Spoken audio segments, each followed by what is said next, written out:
મલાઈમાં glass મૂકીને જુઓ, તમારા હજારો પૈસા ખર્ચ થવાથી બચી જશે। હેલો ફ્રેન્ડ્સ, ના મિક્સચર, ના બ્લેન્ડર, ના કોઈ ઝંઝટ, ફક્ત એક ગ્લાસની મદદથી આજે આપણે મલાઈમાંથી ઘી બનાવીશું, એ પણ ફક્ત મિનિટોમાં। આપણે સૌથી પહેલા અહીંયા મલાઈ લઈ લેવાની છે। તો અહીંયા મેં મલાઈ લઈ લીધી છે, જે ફક્ત 3 દિવસની છે। મલાઈને આપણે ફ્રીજની અંદરથી કાઢી અને અડધો કલાક પહેલા બહાર મૂકી દેવાની છે। હવે શું કરીશું કે આપણે 1 ગ્લાસ જેટલું પાણી ઉમેરી દઈશું મલાઈની અંદર અને આને આપણે સારી રીતના મિક્સ કરી લેવાનું છે। તો અહીંયા આપણે 1 થી 1.5 ગ્લાસ જેટલું જ પાણી ઉમેરવાનું છે।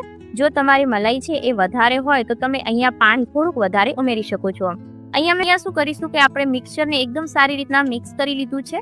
તો હવે આપણે એને ગેસ ઉપર મૂકી દેવાનું છે। તો અહીંયા ગેસ છે એ અમે ચાલુ કરી લીધો છે અને અહીંયા આપણે એને સારી રીતના મિક્સ કરીશું। તો અહીંયા વધારે પડતું આપણે ઉકાળવાનું નથી, ફક્ત પાણી અને મલાઈ આ રીતના મિક્સ થઈ જાય એટલી વાર માટે આપણે એને ગરમ કરવાનું છે। અહીંયા તમે જોઈ શકો છો કે મલાઈ અને પાણી એકદમ સારી રીતના મિક્સ થઈ ગયું છે। તો હવે આપણે ગેસને બંધ કરી દઈશું અને આને આપણે આ રીતના નીચે મૂકી દેવાનું છે। તો હવે આ મલાઈને આપણે એકદમ ઠંડુ થવા દઈશું। તો મલાઈ છે અહીંયા ઠંડી થઈ ગઈ છે। ત્યારબાદ આપણે લઈ લઈશું એક ગ્લાસ। તો અહીંયા આપણે જે ઘરમાં નોર્મલ સ્ટીલનો ગ્લાસ હોય એનો જ ઉપયોગ કરવાનો છે।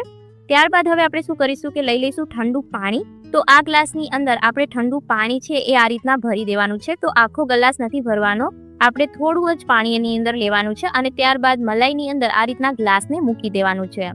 ત્યારબાદ હવે શું કરીશું કે આને આપણે મૂકી દઈશું ફ્રીજની અંદર।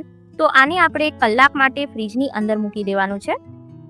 તો કલાક બાદ મેં આ રીતના તપેલીને બહાર કાઢી લીધી છે। તો અહીંયા તમે જોઈ શકો છો કે આ રીતના ઘી છે ઉપર આ રીતના આવી ગયું છે ને એકદમ સેટ થઈ ગયું છે।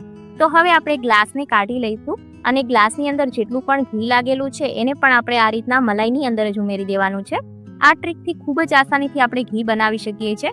અને ત્યારબાદ હવે શું કરીશું કે આ રીતનું એક વિસ્કર લઈ લઈશું। જો તમારે વિસ્કર ના લેવું હોય તો તમે હાથની મદદથી પણ આ રીતના માખણને ઉપરથી લઈ શકો છો, પણ અહીંયા હું વિસ્કરનો ઉપયોગ કરી રહી છું। તો 1 મિનિટ જેવું આપણે વિસ્કરને આ રીતના ફેરવી લેવાનું છે। ફક્ત 1 મિનિટની અંદર જ જે માખણ છે એ અલગ થઈ જશે અને છાશ અલગ થઈ જશે। તો અહીંયા તમે જોઈ શકો છો કે માખણ છે અલગ થઈ ગયું।